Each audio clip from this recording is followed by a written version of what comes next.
Maulaya sholli wa sallim daiman abada ala habibika khairil khalqi kullihim. Maulaya sholli wa sallim daiman abada ala habibika khairil khalqi kullihim.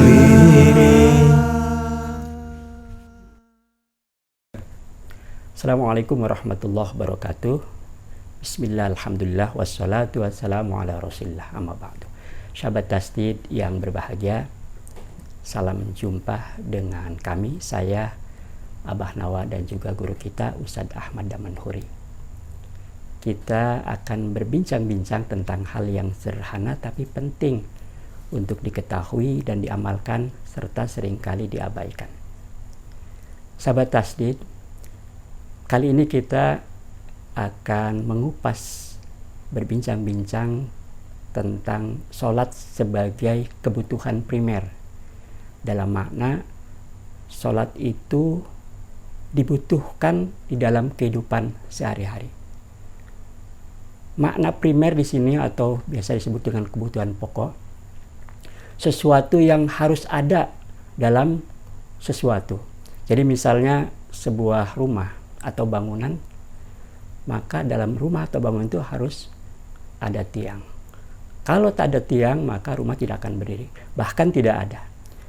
Nabi menggambarkan sholat itu sebagai sebuah tiang.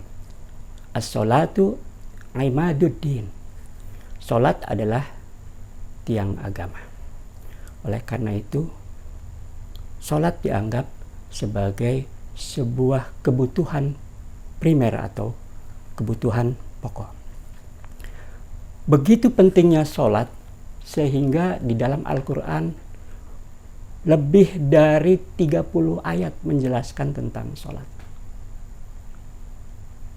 Dalam hal ini ada beberapa poin kita bisa menganggap bahwa sholat itu sebagai kebutuhan. Yang pertama, sholat adalah tolak ukur atau indikasi dari semua amal-amal dalam kehidupan beragama. Nabi bersabda, awwalu yuhasabu bihil abdu yaumal qiyamah as-sholah. Bahwa yang pertama kali diukur, dinilai dari seorang hamba pada hari kiamat adalah sholatnya.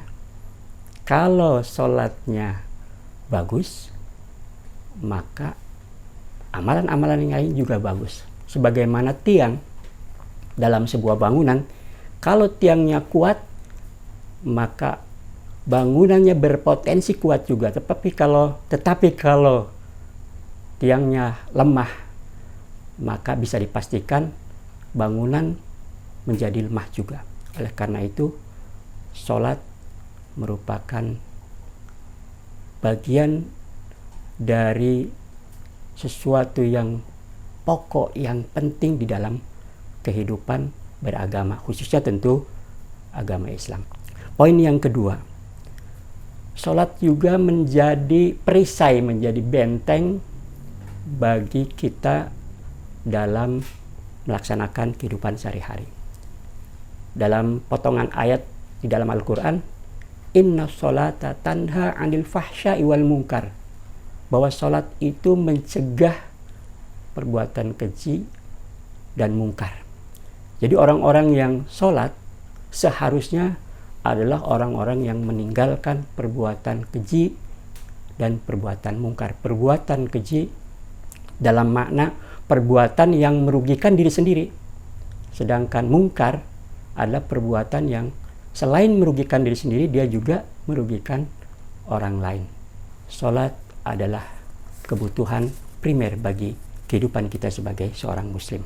Dan yang terakhir, sholat adalah sebagai pengingat kepada Allah Subhanahu wa ta'ala.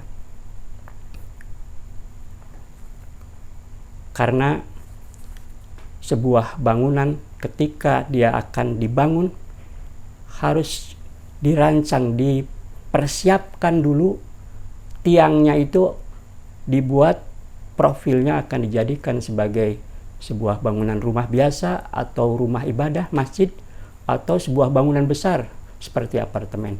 Demikian juga sholat. Sholat itu menjadi pembeda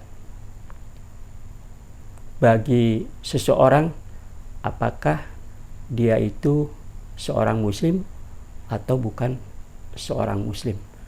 Jadi bisa dikatakan bahwa orang bisa dilihat dia itu seorang muslim yang benar-benar seorang muslim atau dia itu seorang kafir yang ingkar terhadap perintah Allah, yaitu dilihat dengan sholatnya.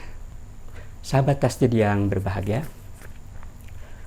maka kita perlu juga mengetahui bagaimana status seorang muslim yang meninggalkan sholat. Oleh karena itu mari kita sama-sama mengikuti pembahasan lebih dalam tentang status seorang yang meninggalkan sholat bagi seorang muslim. Assalamualaikum warahmatullahi wabarakatuh. Ustaz, apa kabar? Alhamdulillah, waalaikumsalam warahmatullahi wabarakatuh. Sehat, Bah? Alhamdulillah. Ya, Ustaz, kali ini kita akan membahas tentang orang-orang yang meninggalkan sholat, khususnya tentu umat Islam ya. Banyak di antara kita, saudara kita umat-umat Islam ini, ketika dia meninggalkan sholat merasa bahwa itu hal yang biasa.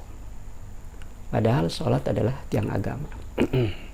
Oleh karena itu kami tentu ingin tahu bagaimana status seorang muslim yang meninggalkan sholat di dalam pandangan agama Islam.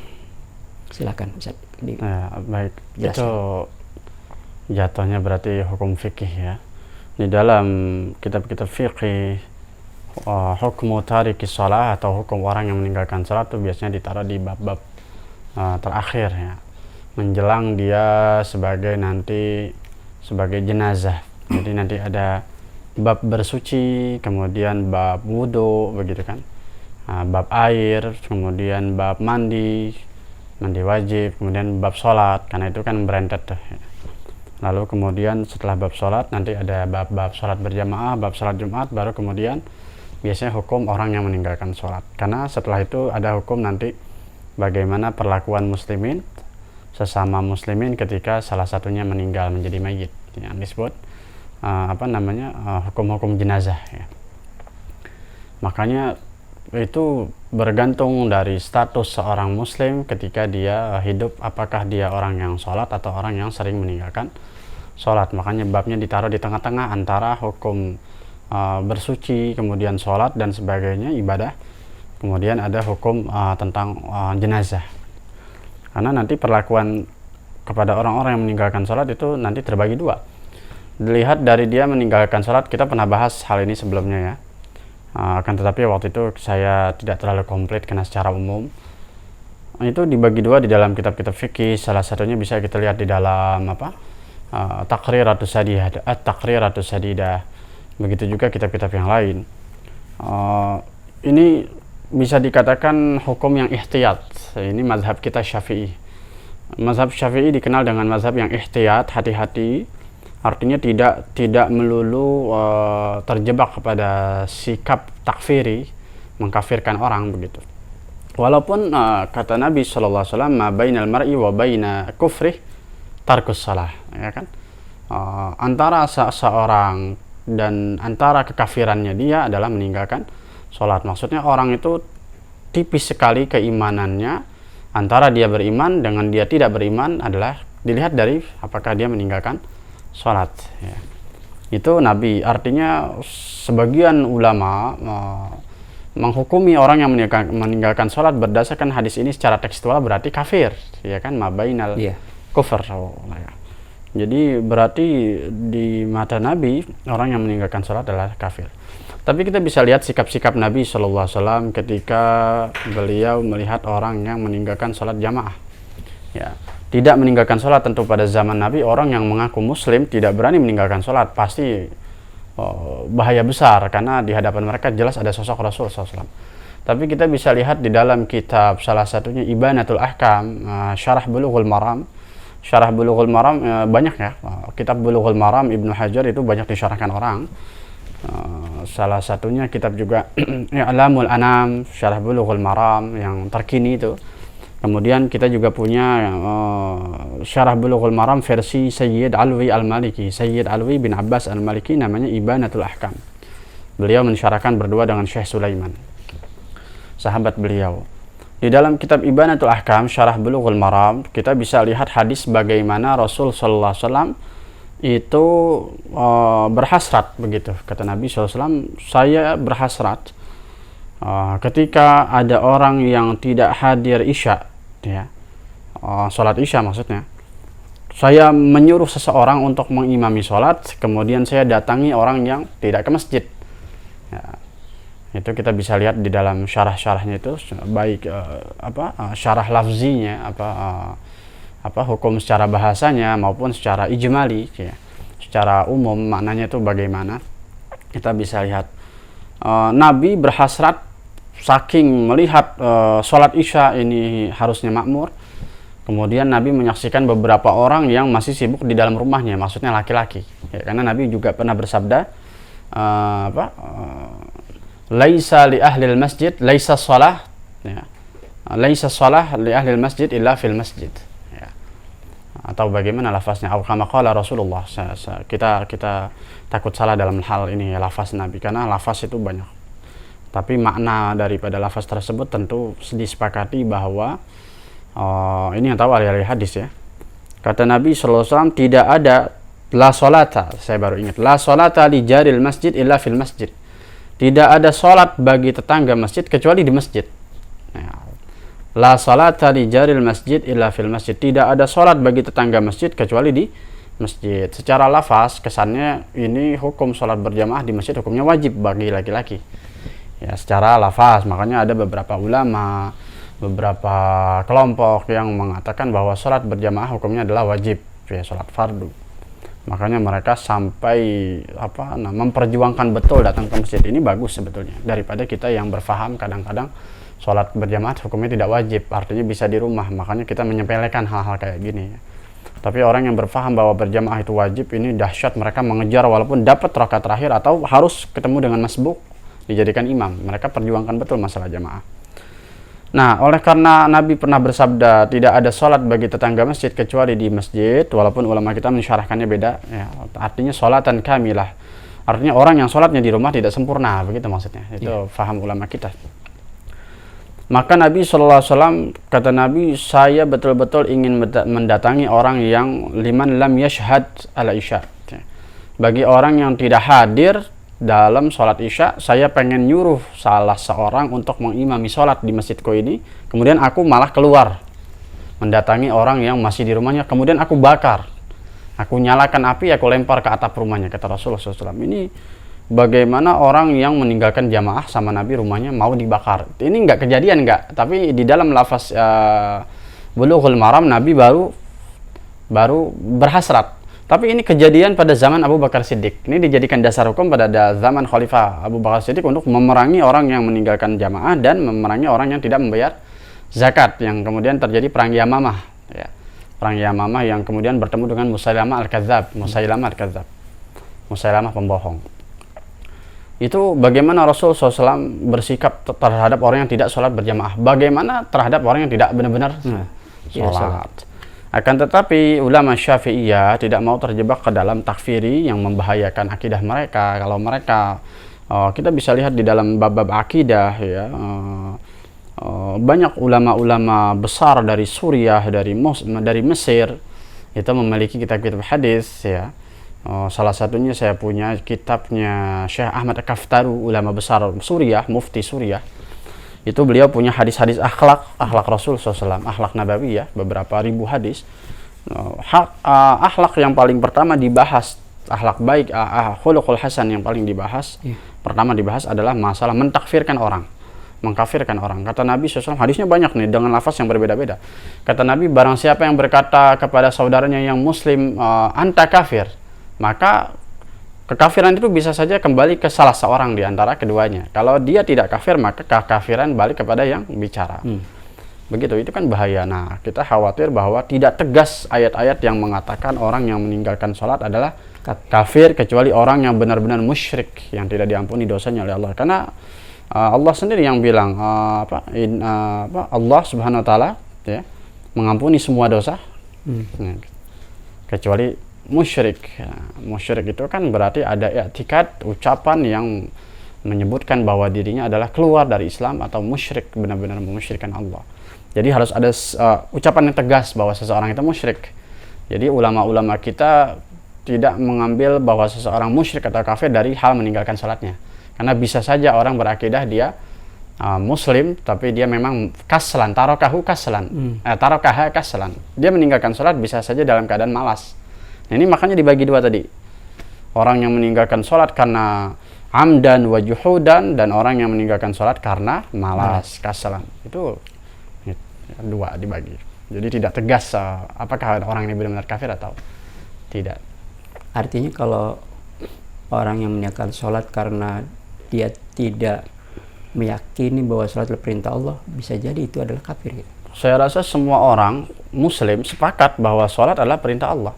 Cuma karena didikan orang yang kemudian menganggap sholat ini sepele. Nah, itu awalnya kata Nabi, man ahana as-saghair ahana al-kabair. Barang siapa orang yang sering meremehkan hal-hal kecil, nah ini bahaya. Meremehkan hal-hal kecil, maka satu waktu dia akan sering meremehkan hal-hal yang besar. Mungkin pada dasarnya orang-orang muslim meninggalkan sholat adalah dari meremehkan hal-hal yang kecil ini, yang akhirnya merasuk ke dalam batinnya meremehkan ihanah kepada sholat, meremehkan sholat ya. Karena hal-hal kecil yang awalnya dilupakan, masalah wudhu, masalah bersuci, banyak orang yang nggak hatam dalam hal ini. Ini kemudian batinnya itu menjadi sering was-was. Dari was-was itu kemudian menjadi malas. Itu kan sering banyak ganjalan-ganjalan itu ya. Yang orang tanpa sadari mereka akibat belajarnya tidak hatam, akhirnya mereka menjadi malas beragama karena dianggapnya agama ini rumit. Padahal kalau mereka mendalami agama akhirnya menjadi mudah. Masalah najis, bahkan masalah tai cicak aja nih, masalah tai cicak. Ada satu mazhab, kalau tidak salah di dalam mazhab Maliki, tai cicak dikatakan tidak najis. Karena sering kejadian zaman Nabi kan kita tahu masjidnya kayak bagaimana. Kemudian selagi sholat tiba-tiba jatuh tai cicak. Ya sekedar dibersihkan begitu. Artinya kan bisa saja ada athar, ada bekas dari tai cicak tersebut yang masih basah yang menempel di baju. Kalau orang-orang kita kemudian utek, kemudian batal sholatnya. Wah, ini tai cicak, repot dengan hal-hal kayak gitu. Kemudian begitu juga sholat di perjalanan. Wah, ini sering banget kejadian. Sholat di perjalanan, kemudian levisnya atau bajunya ada najis. Saya nggak sholat dulu deh, ntar aja kalau udah sampai rumah karena saya ada najis. Nah, ini hal-hal yang kayak gini yang kemudian menjadikan dia menjadi malas. Akibatnya sholatnya bertumpuk menjadi malas. Nah, hukum-hukum yang kayak gini kan nggak bisa dikatakan kafir.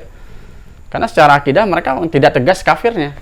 Nah, ini makanya mazhab Syafi'i mengatakan orang yang meninggalkan sholat dalam keadaan karena kaslan, karena halnya dia malas, itu mereka disunahkan untuk bertaubat, dianjurkan. Jadi kita yang punya wilayah, kita yang punya kekuasaan, atau kita tokoh agama, atau RT, atau RW, atau kita sepuh masyarakat, kita harus ngingetin orang-orang itu untuk sholat. Kamu udah sholat belum? Itu tuh sunnah tuh, untuk orang yang kaslan ya. Karena dia bisa saja tetap sholat, tapi di luar waktu. Ya, di luar waktu, khawarijal waqt. Jadi sering orang yang malas sholat, sebenarnya dia pengen sholat. Akibatnya karena ditunda-tunda, akhirnya keluar waktu. Nah, ini kan tidak kafir. Biasa disebut sholat lalai itu ya? Iya, betul, sholat lalai. Jadi yang begini tetap ketika dia mati, walaupun dia meninggalkan hutang sholat, maka dia tetap dimandikan, dikafani, dikuburkan bersama dengan muslimin dan diperlakukan sebagaimana muslimin. Beda dengan orang yang juhudan, orang yang memang meninggalkan sholat karena menentang. Nah, ini kal murtad, hukmuhu kal murtad. Jadi mereka hukumnya itu seperti orang-orang murtad, kal murtadin. Maka mereka tajib istitabatuh. Hukumnya wajib dimintai taubat, wajib dianjurkan untuk bertaubat, diingatkan. Siapa yang mengingatkan? Ya orang yang ahli wilayah. Ya, orang yang ahli wilayah, walinya di situ. Siapa dia? RT, RW, orang tua, sepuh, tokoh agama, dia wajib. Orang-orang kita harus tanya tuh, lingkungan kita satu RT, kamu meninggalkan sholat karena malas atau karena menentang? Banyak orang-orang sekarang yang belajar agama separuh, akibatnya dia meninggalkan sholat karena meremehkan. awalnya meremehkan, akhirnya lama-lama jadi menentang. Nah ini kan kal murtadin.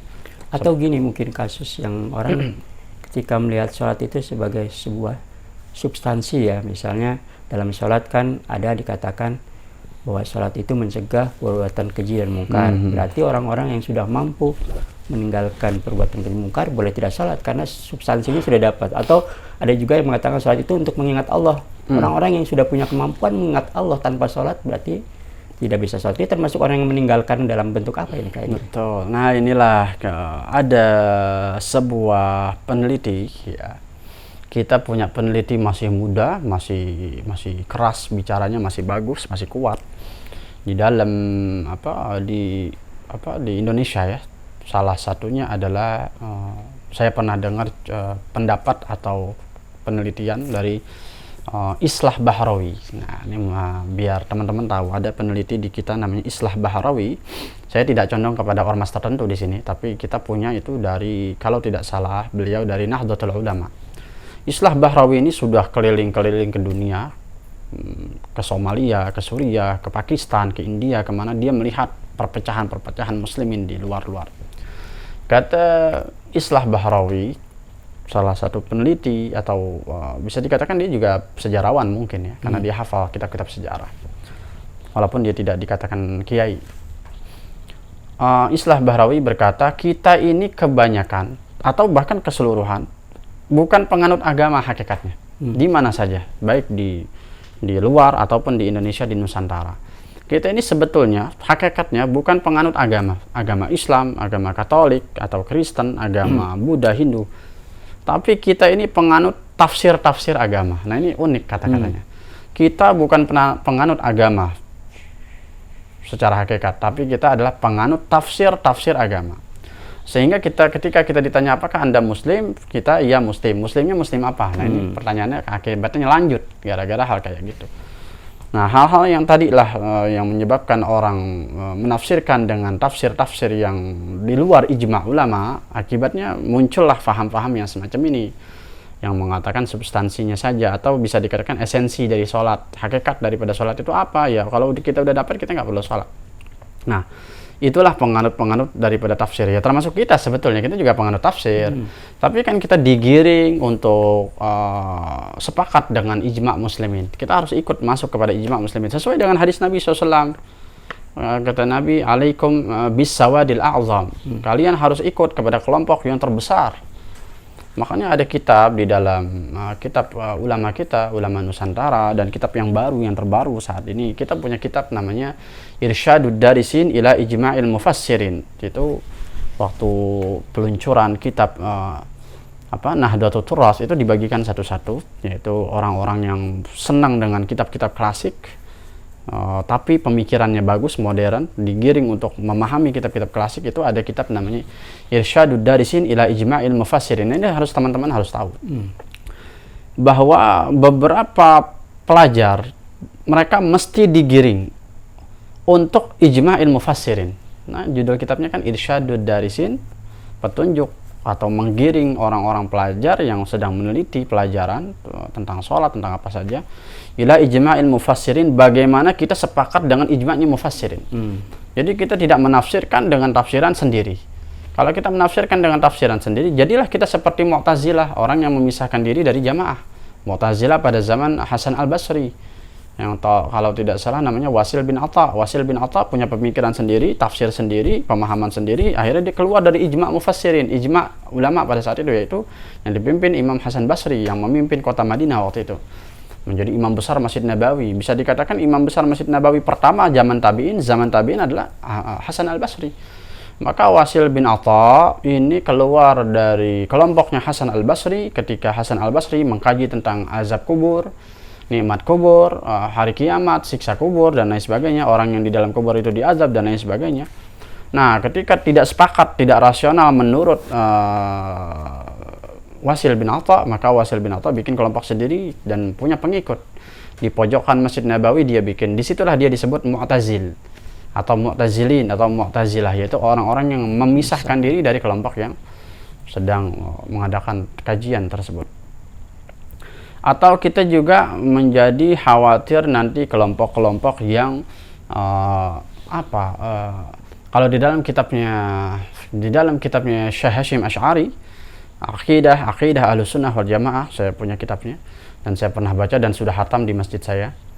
Itu kita bisa lihat wa minhum al-abahi, kata Syekh Hasyim Asy'ari, pendiri Nahdlatul Ulama. Wa minhum al-abahi, di antara mereka adalah al-abahi. Al-abahi mungkin itu adalah jamak dari bahai yang sering disebut-sebut sama siapa? Orang-orang kita sekarang lagi rame ya. Jadi ada kaum bahai atau jamaknya al-abahi yang disebut dalam kitab Risalah Ahlussunnah wal Jamaah karya Hasyim Asy'ari, Syekh Hasyim Asy'ari. Itu dikatakan kaum abahi itu siapa? Kaum abahi adalah orang yang mengatakan sholat itu adalah niatnya. Sholat adalah doanya. Sholat adalah substansinya, esensinya. Itu kaum abahi. Mereka tidak memerlukan pemikiran-pemikiran ulama yang dianggap kata mereka itu menyimpan hakikat daripada agama. Mereka seakan-akan mereka menguasai hakikat agama, tapi akhirnya mereka bikin kelompok sendiri dan akhirnya mereka menyimpang dari agama yang diajarkan Nabi SAW. Baiklah, seandainya kaum abahi atau bahai ini memiliki hakikat agama, merasa memiliki hakikat agama, akhirnya mereka menjadi kaum zindikin. Orang yang mungkin bertasawuf atau mutasawif, orang-orang yang menjalani tasawuf dasar, kemudian menafsirkan dengan tafsiran yang di luar ijma' mufassirin, akhirnya mereka menjadi seperti itu, mengambil hakikat wa aqimis salata li dzikri. Innani anallah la ilaha illa ana fa'buduni wa aqimis salata li dzikri. Maksud dari perkataan Allah Subhanahu wa taala itu sudah dikupas oleh para mufassirin. Banyak mufassirin besar seperti At-Tabari, Al-Qurtubi, kemudian tafsir dari Jalaluddin Al-Mahalli, Jalaluddin As-Suyuti dan lain sebagainya. Kita bisa lihat tafsir, dan ulama tafsir sekarang juga sama, tafsir Ayatul Ahkam, tafsir ayat-ayat hukum, banyak ya. Itu maksud dari kalimat Allah wa aqimus sholata lidzikri adalah ketika kamu mendirikan sholat, maka kamu akan mendapatkan perangkat, mendapatkan fasilitas, mendapatkan tempat untuk mengingat aku. Ya, wa aqimus sholata lidzikri. Jadi kalau orang berkata begini, sekarang kita sudah zikir kepada Allah, sudah ingat kepada Allah, jadi kita nggak mendirikan sholat karena hakikat sholat kan ingat kepada Allah. Tapi lihat dong kalimat pembukanya wa aqimus shalah li dzikri. Allah sendiri yang ngomong bahwa untuk mengingat Allah gerbangnya harus lewat sholat. Baik sholat secara syar'i maupun sholat secara hakikat, yang dikatakan orang-orang seperti itu, orang-orang teman-teman kita. Nah, ini orang salah paham. Jadi orang mengatakan bahwa dirinya sudah berhakikat, sudah bermakrifat kepada Allah, tidak lagi menjalankan sholat. Dan ini repotnya adalah mereka membedakan antara sholat dan sembahyang. Nah ini, padahal sembahyang adalah bahasa kita, bahasa Sanskerta, bahasa Nusantara, ya sembahyang, bahasa Arab ya sholat, gitu. Jadi mereka membedakan antara sembahyang dan sholat. Nah ini repotnya di sini. Saya sudah sholat, kalau kamu kan baru sembahyang. Nah ini tafsir yang semacam ini nih, yang kata-kata semacam ini yang agak berpengaruh ya. Nah, akhirnya orang yang awam berpikir, oh iya benar juga, kita kan tunggang-tungging itu disebutnya baru sembahyang, baru zahiriyah, belum sholat. Ya, sholat itu hakikatnya apa ya? Tadi lagi zikir atau doa. Sholat adalah doa. Ya itulah pendapat-pendapat daripada orang-orang semacam ini. Nah ini perlu ijma'il mufassirin, perlu mereka kembali kepada ijma' mufassirin, apa yang dimaksud dengan itu. Kalaupun itu mereka sudah mengatakan mereka sudah zikir, mereka sudah ketemu dengan Allah, mereka sudah sampai kepada ma'rifat, yang mana ma'rifatullah ini? Yang mana yang menurut mereka itu ma'rifatullah dan menurut kita ma'rifatullah itu yang mana? Ini yang susah. Tidak ada klop di sini. Belum ada yang betul-betul mampu membuka ma'rifatullah. Sebenarnya bagaimana ma'rifatullah itu? Artinya hakikat sudah kenal dengan Allah itu bagaimana? Bahkan di ulama-ulama syar'i, ulama-ulama syariat kita, banyak orang yang dijuluki al-arif billah, orang-orang yang sudah kenal dengan Allah, orang-orang yang yakin kepada Allah, tapi mereka melakukan sholat, mereka adalah ulama besar, ahli hadis dan lain sebagainya. Ini yang orang lupakan, bahwa tidak ada kelompok-kelompok seperti Bahai ini yang dijuluki al-arif billah, belum ada, secara resmi belum ada. Jadi mereka dikenal dengan sebutan al-arif billah ini kapan, dan juga mereka kenal dengan Allah itu kayak gimana, dan juga kalau mereka kenal dengan Allah harusnya mereka sudah punya jaringan langit, yang harusnya ada ulama-ulama dari dunia yang melihat sinar mereka harusnya didatangi. Ini kan kagak kenyataannya. Lihat orang-orang, kata Nabi SAW, ar-ruh itu apa kata? Junudun mujannadah, ya kan? Kata Nabi, ruh itu adalah seperti pasukan, seperti sekelompok kawanan. Apabila dia bersesuaian, maka dia akan menyatu. Apabila dia bertentangan, maka dia akan berpisah, akan bertentangan. Itu Nabi SAW, ar-ruh junudun mujannadah. Nah, kalau mereka para alim ulama yang ada di luar Nusantara, ataupun di dalam Nusantara, ataupun di Jawa, ataupun di Sumatera, mereka juga punya ruh-ruh yang besar. Ruh mereka sudah menguasai dunia karena mereka sudah zuhud, ya kan, sudah menganggap dunia itu kecil, maka ruh mereka menjadi besar. Gambaran dari Maulana Jalaluddin Rumi. Kalau mereka ruhnya besar, harusnya mereka juga bisa melihat sinar-sinar orang yang bahai ini. Kalau memang mereka ini para wali, mengaku para wali, mengaku ma'rifatullah, harusnya mereka lihat sinar, mereka datangi dong. Atau minimal diucapkan salam ketika mereka berkholwat, ketika mereka bertahanus, ketika mereka mengadakan diam diri, menggelapkan diri, berzikir. Ini kan kenyataannya enggak. Mereka hanya isinya hanya hologram, isinya hanya gambaran-gambaran sepintas yang mereka sendiri butuh tafsir. Baik, saya kembali ke masalah status seorang muslim yang meninggalkan sholat dalam hal muamalah ya misalnya. Dia boleh nggak menjadi saksi, katakanlah seperti itu? Oh iya, kita harus membedakan antara muslim dengan mukmin. Ya. Secara umum ilmu fikih, syarat-syarat seperti itu biasanya adalah muslim, ya, bukan mukmin. Jadi kalimat-kalimat di dalam fikih seperti syarat wudhu, seperti syarat sholat, seperti syarat jadi wali nikah, seperti syarat apalagi haji, syarat apalagi banyak ya. Itu biasanya yang pertama adalah al-muslim. Ya, syaratnya adalah seorang muslim, tapi bukan kalimat mukmin. Ya. Karena beda, Allah membedakan di dalam surat Al-Hujurat kalau tidak salah. Allah mengatakan qalatil a'rab amanna walam yu'minu walakin qulu aslamna walamma yadkhulul iman fi qulubikum. Ya. Kemudian Allah berkata untuk Nabi Muhammad SAW dalam surat Al-Hujurat, kata Allah, orang-orang Baduy, orang-orang Arab itu mengatakan kami beriman. Qalatil Arab amanna walam yu'minu, tapi kata Allah hakikatnya mereka belum beriman. Walakin qulu aslamna, kata Allah, kamu orang-orang muslim katakanlah kepada orang-orang Baduy tersebut, kalian baru berislam. Ya. Enggak, maksud Allah walakin qulu aslamna, kata Allah, kalau kamu orang-orang Baduy ucapkanlah kami berislam. Maksud Allah adalah sampaikan hai Muhammad, hai Nabi, kepada mereka bahwa kalian baru Islam. Walamma yadkhulul iman fi qulubikum, kalian tuh belum masuk iman ke dalam hati kalian. Unik nggak ini? Bisa dipahami nggak? Bahwa Allah memisahkan antara Islam dan iman. Orang bisa mengaku Islam, tapi belum tentu di mata Allah dia beriman. Ini ada dua lapisan yang nggak bisa dipisahkan. Tapi Islam adalah ucapan bahwa saya berislam. Tapi iman adalah pembuktian, bedanya di situ. Nah, untuk itu dalam hal kayak tadi muamalah, kita tidak perlu sedalam itu mengatakan apakah dia beriman, apakah dia benar-benar mengamalkan ajaran agama atau tidak. Kita lihat dia Islam atau tidak. Makanya bahasanya muslim. Selama dia masih muslim, selama dia belum musyrik, selama dia tidak kafir, tidak murtad, maka dia bisa menjadi wali. Ya. Jadi kita tidak perlu sejauh itu apakah dia beriman, apakah ibadahnya bagus, tidak seperti sejauh itu. Bahkan begini, pada zaman Utsman bin Affan dikepung, kemudian kelompok dari Imam Ali, pembela-pembela Utsman bin Affan, itu menanyakan begini, wahai Khalifah Amirul Mukminin, bahwa kelompok munafikin atau kelompok pemberontak sedang mengadakan sholat Jumat. Nah, bulan puasa waktu itu, bulan puasa dan hari Jumat, penyerangan pada Utsman bin Affan, yang Utsman bin Affan terbunuh waktu itu. Kata Utsman bin Affan begini, selama kaum muslimin mendirikan sholat, maka sholatlah bersama mereka. Karena sholat adalah perbuatan terbaik yang dilakukan oleh muslimin. Artinya apa? Walaupun kelompok ini pemberontak mengadakan sholat Jumat tanpa perintah dari Amirul Mukminin, yang harusnya Amirul Mukminin yang menjadi imam atau khotib pada sholat Jumat, tapi Amirul Mukminin mengatakan nggak apa-apa saya dikepung di sini, kalian ikutlah mereka pemberontak untuk sholat bareng.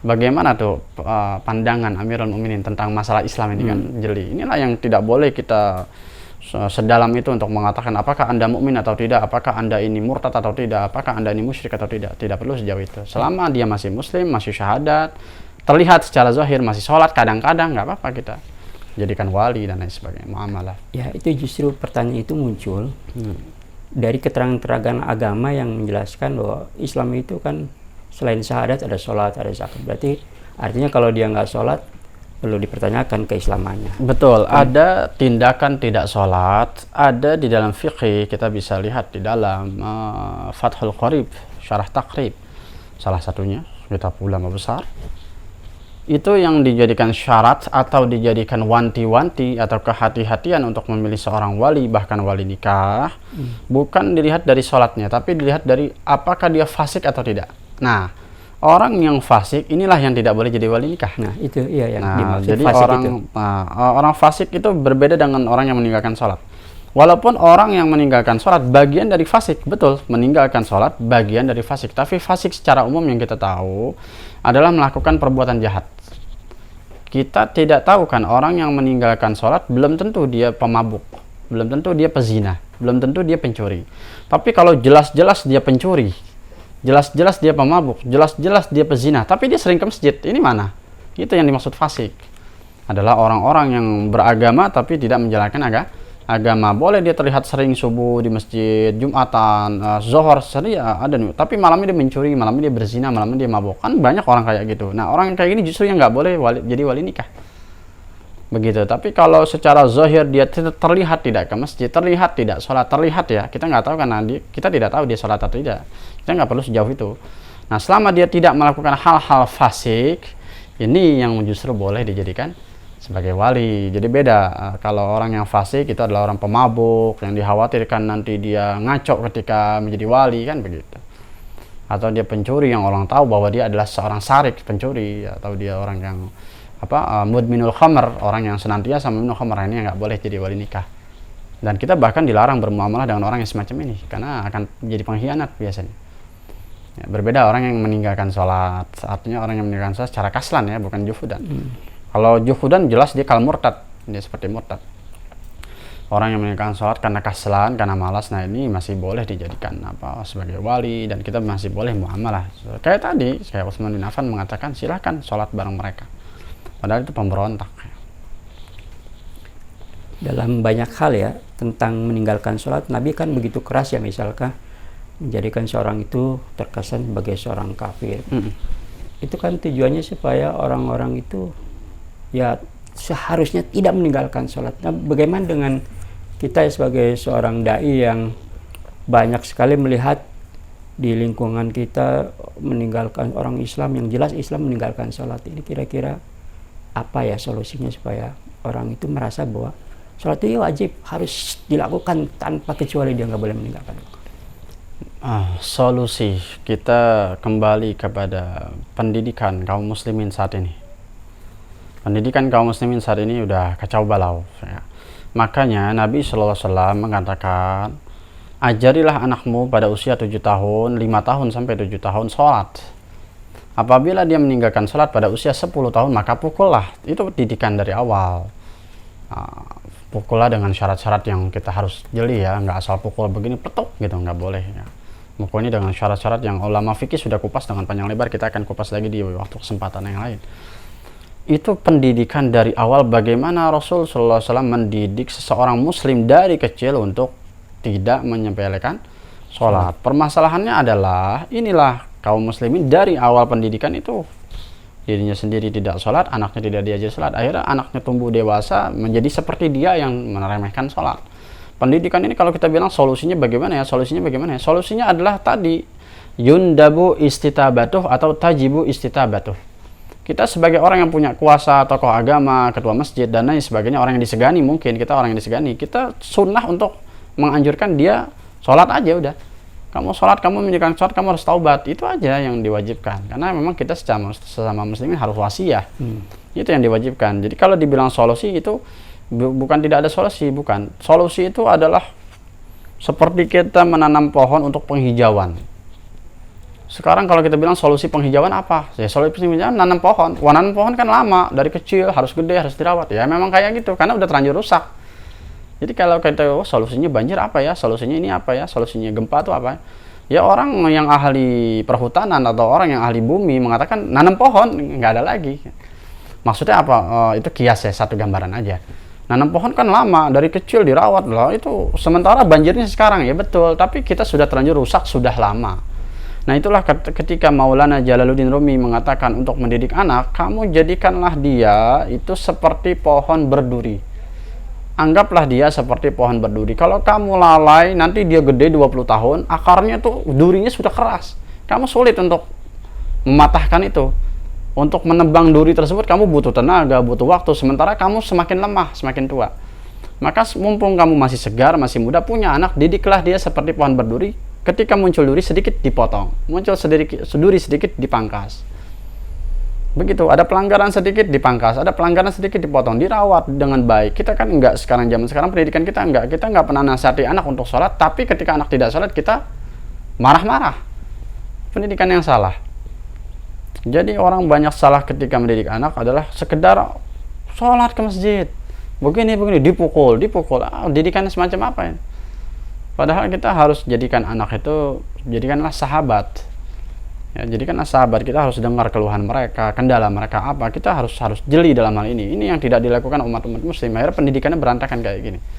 Jadi kalau kita tidak punya kuasa, itu sama dengan orang yang man ra'a minkum munkaran, ya itu falyughayyir biyadihi au bilisani au biqalbi. Yang penting adalah kita terus sosialisasikan sebagai khatib, sebagai dai, terus sosialisasikan masalah wajibnya sholat, bahayanya meninggalkan sholat, bahayanya azab Allah untuk orang kaum yang meninggalkan sholat. Qaumun adza'us sholat. Tiba-tiba datang kata Allah, kaum pengganti mereka yang meremehkan sholat. Itu adza'us sholat, menyia-nyiakan sholat. Bukan cuma meninggalkan, menyia-nyiakan juga sama, Mbah. Yeah. Orang sholat bisa sholat, orang secara zahir sholat. Banyak orang kayak ini, kasusnya kita sebenarnya luar dalam. Kasusnya adalah zahir batin. Bukan cuma orang yang meninggalkan sholat, kasus kita sekarang. Orang yang sholat di masjid juga sama. Mereka adza'us sholat, mereka menyia-nyiakan sholat. Kita tanya Fatihah mereka, udah kayak gimana keadaannya sekarang? Imam masjid, imam musola sekarang udah kayak gimana keadaannya baca Fatihahnya? Rukunya, sujudnya, bahkan tidak ada yang tahu bahwa doa kunut subuh misalkan bagi orang yang bermadzhab Syafi'i ya.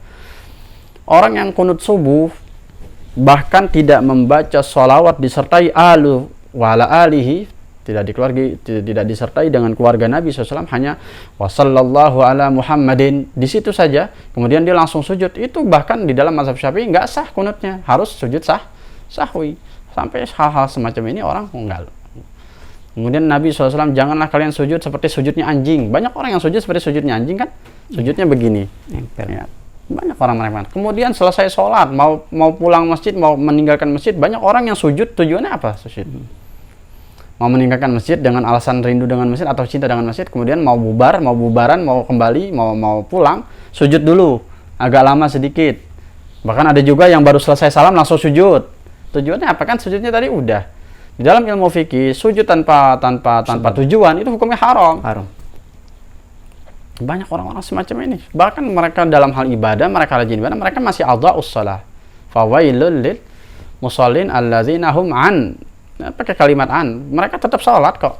Tapi dalam sholatnya itu mereka mana? Makanya dulu Sunan Kudus itu kan, kenapa Sunan kok apa ini yang al-ma'un alam tara kaifa fa'ala rabbuka, bukan apa itu yang al-ma'un, surat al-ma'un kalimat pembukanya apa tuh? Kenapa Sunan kok ini terus gitu? Oh, ara'aital ladzi yukadzibu bid-din fadzalikal ladzi yad'un. Kok ini aja Sunan, kan kita udah hafal, kamu udah melakukan atau belum? Nah, ini.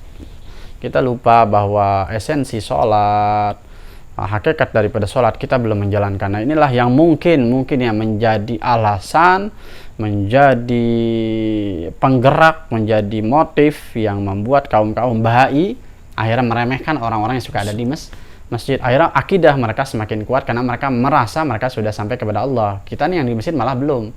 Inilah kesalahan kita. Harusnya kita tuh luar dan dalam, zahir dan batin. Wal awal wal akhir wal zahir wal batin. Nah, itu saya rasa cukup lah kayak gitu. Ya, baik Ustaz. Berarti boleh katakan terhadap orang-orang yang meninggalkan sholat ini kita perlu terus tanpa lelah, yang harus tanpa putus asa, sosialisasi terhadap bahaya meninggalkan sholat sekaligus terus juga memperbaiki ya sholat dalam hal pelaksanaannya berupa fikihnya. Juga kita harus memperbaiki hukum-hukum sholat itu sendiri. Betul. Sehingga orang Islam, kita semua bisa melaksanakan sholat dengan benar sesuai yang diinginkan oleh agama. Sahabat Tasbih yang berbahagia, itu sama-sama kita telah mengikuti perbincangan tentang orang-orang yang meninggalkan sholat, dan sudah banyak kita mendapatkan pengetahuan, mudah-mudahan menjadi hasanah ilmu bagi kita semua, sehingga kita bisa paling tidak untuk diri sendiri menguatkan agar tidak meninggalkan sholat, sekaligus memberikan motivasi kepada orang lain juga agar tidak meninggalkan sholat. Demikian, hadanallah wa iyyakum ajmain. Assalamualaikum warahmatullahi wabarakatuh. Waalaikumsalam warahmatullahi wabarakatuh.